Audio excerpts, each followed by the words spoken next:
Hey, how was the girl? How's the doggy? Miss me? Yes. Such a good girl. Such a good doggy. Hello. Hello. Hello. Yes, you want to get the toy? Get the toy. Get the toy. Look, here's a little lamb. You want to go fetch? Go get it. Oh, you just want to see me, huh? Yes, I love you. You're such a good doggy. Such a good doggy. Yes, you are. Yes, you are. Hey, welcome, friends. Good to have you here. So wasn't that fun watching Waffles play and be so excited when I came home from work? Oh, she's just great. And it was so fun to have her just bouncing around and wanting to play with her lamb, and to come up and jump onto my arms and be scratched under her ears. And we just love being with Waffles. It is such a wonderful thing.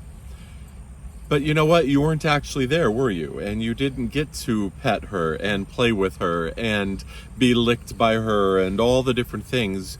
And it was enjoyable to see her on the video. That's one reason why a lot of you come here to this channel, is you just like a little bit of Waffles time. And who doesn't?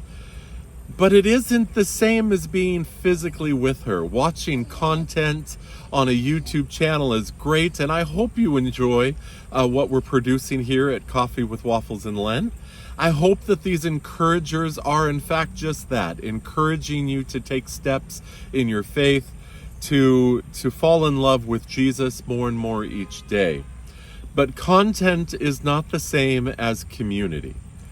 And one of the things that the pandemic did, a lot of things that it did to change our culture and to impact our world, but one of the things that it did was it taught a lot of us that we could find resources and encouragement and what we call community, a YouTube community. It taught us that we could find it on a video and that content was just as good. But honestly, as much as I love you here, and I hope you will like and subscribe and come often and use this as a tool in growing your faith, it is not the same as community with your church. Churches should not be creating content. They don't. They give us teaching and they give us a faith and they disciple and grow us, but they do that in the context of person-to-person, face-to-face community. And the writer of Hebrews, one of the books in the Bible, in the New Testament, says, let's not give up meeting together as some are accustomed to doing. Even years ago, long before the pandemic and long before YouTube content where we could watch streaming church services, there has just been part of human nature that says, you know what, I got enough info, I can live life on my own. But we can't. We just can't. God created us as people of community, wired to be in relationship with others. And then you add our faith journey component. We need each other. We desperately need each other to encourage us in life. Life is hard sometimes. And when life isn't difficult for us, it's difficult for somebody else. And your gift of hope and encouragement and stability and your journey of seeking and discovering God and living wise and growing in your faith can be a gift to somebody else that is struggling or new in their faith. And so we need all of these things from each other.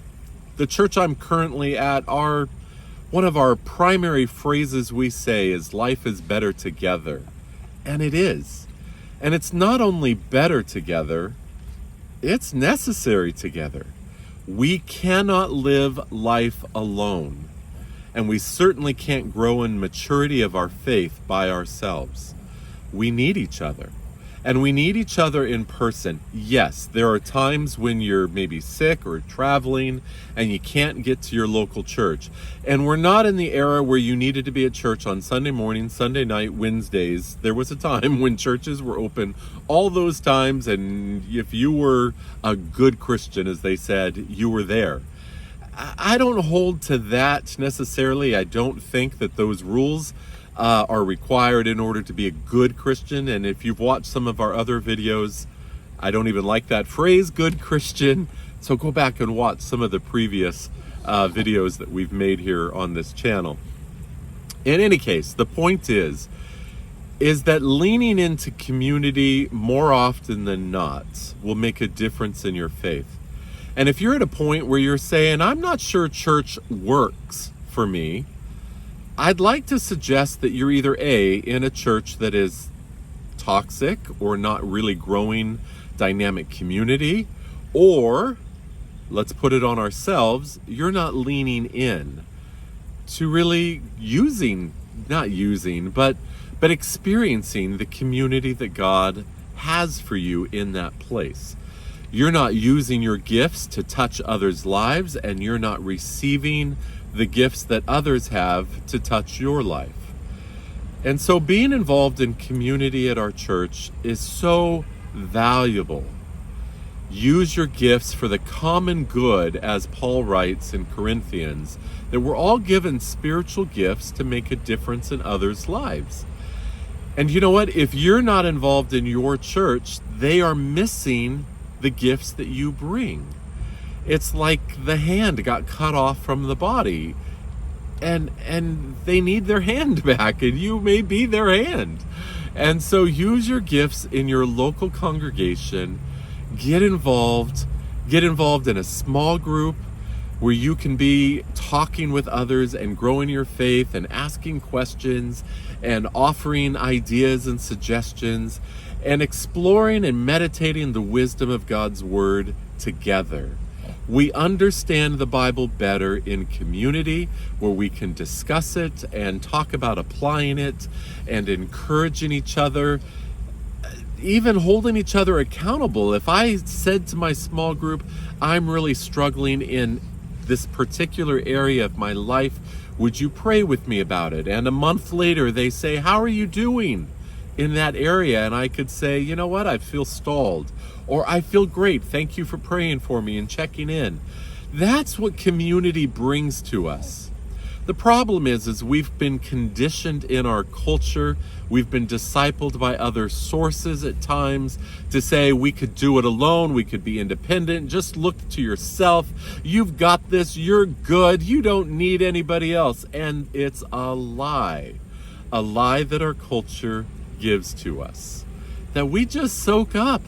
And I want to encourage you instead to return to the biblical wisdom of community and spiritual family and a church family. Don't give up watching this channel or using other sources of content that will grow your faith. But also don't expect your church to be a producer of content. It's not.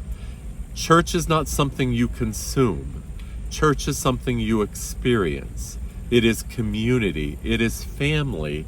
And it is like playing with Waffles in person, and petting her and hugging her and being licked by her, and the joy that she has that you can only experience fully with her. Well, that's what church is like. You can watch a service online, and there's times again when that is great and you need it. But you need people and the community and the face-to-face experience more. And it will make the bigger difference in your life. So do life together, because it's better and it's necessary, and it's the biblical instruction to grow your faith and become like Jesus. All right, I hope you were encouraged with that. Take baby steps. Just start showing up, sign up for a small group, get involved in a service opportunity, be a greeter, join the worship team, go hold babies in the nursery, go serve coffee, get involved in your outreach program at your church to serve your community. Get involved, use your gifts, get skin in the game, and be good to others. Bye-bye.